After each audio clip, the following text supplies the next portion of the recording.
منا میں رسول اللہ صلی اللہ علیہ وآلہ وسلم نے ایک بلیغ خطبہ ارشاد فرمایا، اور حضرت عبداللہ بن عمر بن عاص رضی اللہ تعالیٰ عنہ سے روایت ہے کہ حجۃ الوداع کے موقع پر رسول اللہ صلی اللہ علیہ وآلہ وسلم نے 10ویں ذی الحجہ کو خطبہ دیا، اور آپ صلی اللہ علیہ وآلہ وسلم اونٹنی پر بیٹھے ہوئے تھے، اور رسول اللہ صلی اللہ علیہ وآلہ وسلم نے لوگوں کی خاطر منا میں وقوف فرمایا، اور لوگ آپ کے پاس آتے اور مسائل دریافت کرتے۔ آپ صلی اللہ علیہ وآلہ وسلم کے سامنے ایک آدمی کھڑا ہوا اور کہنے لگا، میرا گمان تو یہ تھا کہ فلاں کام سے پہلے کا ہے۔ پھر ایک دوسرا کھڑا ہوا اور کہنے لگا، میرا خیال بھی یہ تھا کہ فلاں کام سے پہلے ہے۔ ایک اور آدمی آپ کے پاس آیا، اس نے عرض کیا، میں نے لا علمی میں قربانی سے پہلے سر منڈا لیا۔ آپ صلی اللہ علیہ وآلہ وسلم نے فرمایا، قربانی کر لو، کوئی حرج نہیں۔ پھر ایک اور آدمی آیا، اس نے عرض کیا، میں نے کنکریاں مارنے سے پہلے لا علمی میں قربانی کر لی۔ آپ صلی اللہ علیہ وآلہ وسلم نے فرمایا، اب کنکریاں مار لو، کوئی حرج نہیں۔ حضرت ابن عباس رضی اللہ تعالیٰ عنہما سے روایت ہے، انہوں نے کہا، نبی صلی اللہ علیہ وآلہ وسلم سے ایسے شخص کے متعلق دریافت کیا گیا جو قربانی دینے سے پہلے سر منڈا لے یا اسی قسم کا کوئی نفل فعل کر لے، تو آپ صلی اللہ علیہ وآلہ وسلم نے فرمایا، کوئی حرج نہیں، کوئی حرج نہیں۔ حضرت عبداللہ بن عمر بن عاص رضی اللہ عنہما بیان کرتے ہیں کہ اسی دوران میں کہ نبی صلی اللہ علیہ وآلہ وسلم قربانی والے دن خطبہ ارشاد فرما رہے تھے، تو ایک شخص آپ کے سامنے کھڑے ہو کر کہنے لگا، یا رسول اللہ، مجھے معلوم نہ تھا کہ فلاں کام سے پہلے ہے۔ پھر ایک اور شخص کہنے لگا، یا رسول اللہ، مجھے علم نہ تھا ان 3 کاموں رمی، سر مڈانا اور قربانی کرنا میں فلاں کام پہلے اور فلاں بعد میں ہے۔ آپ صلی اللہ علیہ وآلہ وسلم نے فرمایا، جو رہ گیا ہے اسے کر لو اور کوئی حرج نہیں۔ اور ایک اور روایت میں اس طرح سے ہے کہ اس دن آپ صلی اللہ علیہ وآلہ وسلم سے جس چیز کے بارے میں بھی پوچھا گیا کہ یہ عمل اس ترتیب سے ہو گیا ہے، تو آپ صلی اللہ علیہ وآلہ وسلم نے فرمایا، کوئی حرج نہیں، اب کر لو جو رہ گیا ہے۔ روایات میں ہے کہ ایک آدمی آپ کے پاس آیا، اس نے عرض کیا، میں نے کنکریاں مارنے سے پہلے سر مونڈ لیا ہے۔ آپ صلی اللہ علیہ وآلہ وسلم نے فرمایا، اب کنکریاں مار لو، کوئی حرج نہیں۔ پھر ایک اور آدمی آیا، اس نے عرض کیا، میں نے کنکریاں مارنے سے پہلے طواف افاضہ کر لیا، یعنی طواف زیارہ۔ آپ صلی اللہ علیہ وآلہ وسلم نے فرمایا، اب کنکریاں مار لو، کوئی حرج نہیں۔ ایک شخص نے آ کر عرض کیا، میں نے ذبح کرنے سے پہلے سر منڈا لیا ہے۔ آپ صلی اللہ علیہ وآلہ وسلم نے فرمایا، اب قربانی کر لو، کوئی حرج نہیں۔ کسی نے عرض کیا، میں نے شام ہونے پر رمی کی ہے۔ آپ صلی اللہ علیہ وآلہ وسلم نے فرمایا، کوئی حرج نہیں۔ کسی نے پوچھا کہ میں نے سر مڈانے سے پہلے ذبح کر لیا ہے۔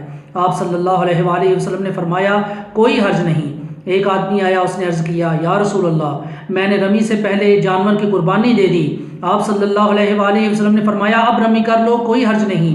اس طرح الفاظ بھی ہیں کہ آپ صلی اللہ علیہ وآلہ وسلم نے فرمایا، اب کر لو، کوئی حرج نہیں، اب کر لو، سب میں کوئی حرج نہیں۔ ان حوالوں سے جو احادیث ہیں وہ اس کتاب میں دیکھی جا سکتی ہیں، اور یہ اس کتاب کا تعارف پہلے کروایا جا چکا ہے۔ اسی حوالے سے جو مختلف احادیث کی کتابوں میں ابواب ہیں، ان کا ذکر کرنا بھی اس میں فائدہ مند ہے، وہ میں پڑھ دیتا ہوں۔ صحیح بخاری کی حدیث نمبر 1721، 1722 اور 1723، اس میں جو باب نمبر 125 ہے، اس کا عنوان ہے سر مڈانے سے پہلے قربانی کرنا۔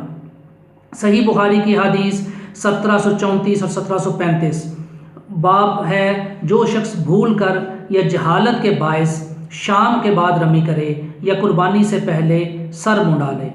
اب اس باب میں اس کا جو باب ہے، اگرچہ وہ مادہ گیا ہے کہ جہالت، بھول کر یا جہالت کے باعث، لیکن حدیث نمبر 1734 اور 1735 میں کہیں بھی بھولنے یا جہالت کے الفاظ نہیں ہیں، جبکہ یہ احادیث نمبر 1736، 1737 اور 1738 جن میں لا علمی اور گمان کا خیال ہے کہ باب کا عنوان ہے، ان احادیث میں جس میں گمان کا ہے، اس کے باب کا جو عنوان ہے وہ یہ ہے کہ جمرہ کے پاس قربان سواری پر سوار ہو کر مسائل بیان کرنا۔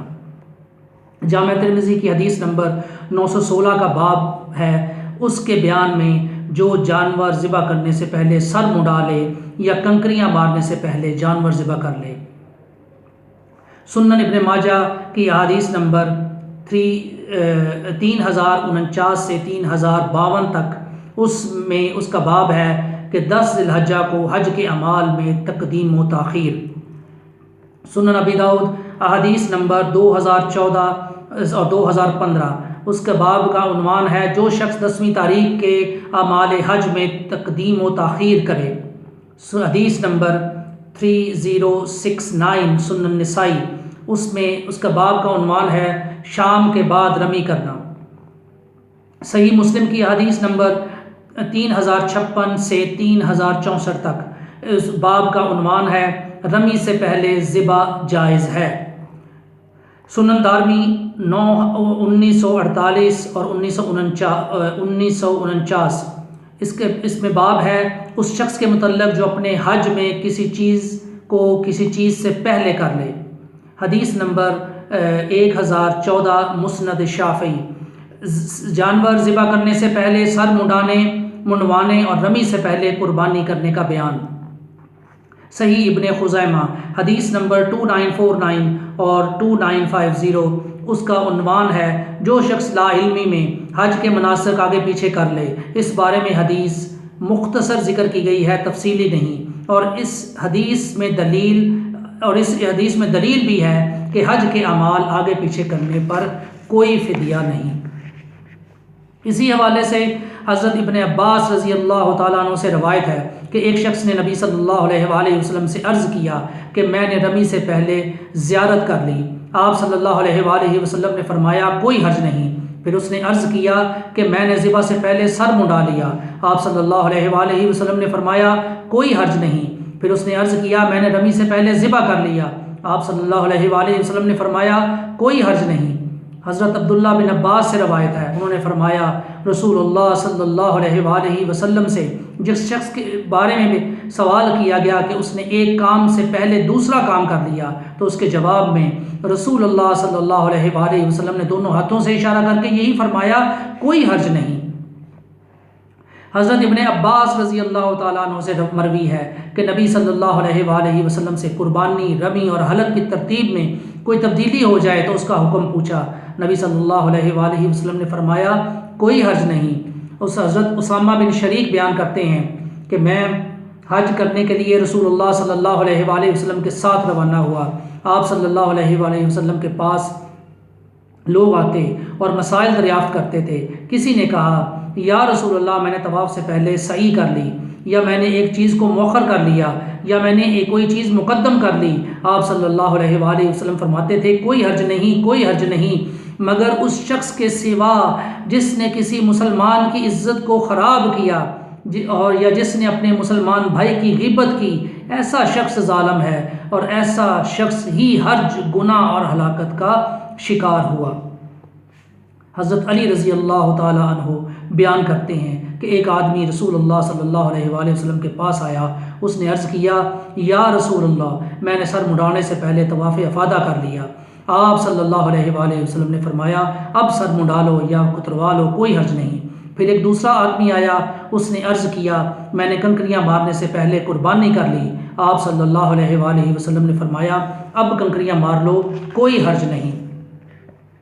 یہ کچھ احادیث تھیں جو کہ منا میں کاموں کی ترتیب کے حوالے سے، یعنی کہ 10 ذی الحجہ کے جو 4 کام ہیں ان کی سنت ترتیب کے حوالے سے، وہ 4 کام اس طرح سے ہیں کہ سب سے پہلے نبی صلی اللہ علیہ وآلہ وسلم کی سنت کے حوالے سے جو اوقات اور جس طرح آپ نے کیے وہ اس طرح سے ہیں کہ آپ نے صلی اللہ علیہ وآلہ وسلم نے چاشت کے وقت جمرہ عقبہ پر کنکریاں ماری۔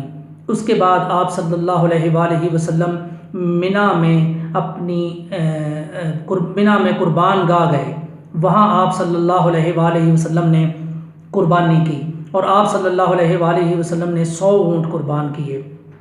اس کے بعد آپ صلی اللہ علیہ وآلہ وسلم اپنی رہائش پر آئے اور وہاں پر اپنے بال اتروائے۔ رہائش سے مراد جو منا میں رہائش ہے منا کی رہائش میں آپ صلی اللہ علیہ وآلہ وسلم آئے اور پھر آپ صلی اللہ علیہ وآلہ وسلم نے حلق کروایا، اور اس کے بعد آپ صلی اللہ علیہ وآلہ وسلم نے غسل کیا۔ حضرت عائشہ رضی اللہ تعالی عنہا نے آپ صلی اللہ علیہ وآلہ وسلم کو خوشبو لگائی، اور اس کے بعد آپ صلی اللہ علیہ وآلہ وسلم طواف افاضہ کرنے کے لیے مکہ تشریف لے گئے۔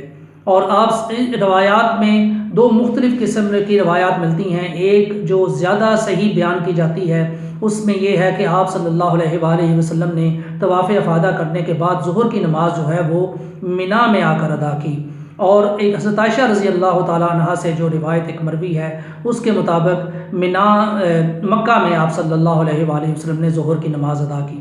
بہرحال یہ جس طرح سے بھی ہو تو چار جو کام ہیں ان کے سنت اوقات اور سنت جو ترتیب ہے وہ اسی طرح سے ہے کہ 10 ذی الحجہ کے روز آپ صلی اللہ علیہ وآلہ وسلم نے یہ چار کام کیے۔ اب یہاں پر ایک جو آج کل جو مسئلہ ہے وہ ہم انتظامی امور کی وجہ سے ہے، اس میں جو قربانی ہے اس کا حج کے حوالے سے آپ سمجھیں کہ کوئی اس کا تعلق یا کوئی ریفرنس اس کا نہیں ملتا، کہ آج کل حاجی جو ہے وہ قربان گاہ بھی نہیں جا سکتے اور نہ اپنا جانور قربان گاہ میں جا کے خود سے قربان کر سکتے ہیں، اور نہ ایون وہ جانور دیکھ سکتے ہیں جو قربان جو کہ ان کے لیے ایک مخصوص کیا گیا ہے یا وہ جو جن کا ان کو نمبر دیا گیا ہے، وہ بھی ایسا ممکن نہیں ہے، اور یہ بھی پتہ نہیں ہوتا کہ وہ جو جانور ہے کیا وہ اسی وقت ہوگا یا نہیں، اور نہ کوئی ٹیلی فون پر اس کی اطلاع درست دی جاتی ہے۔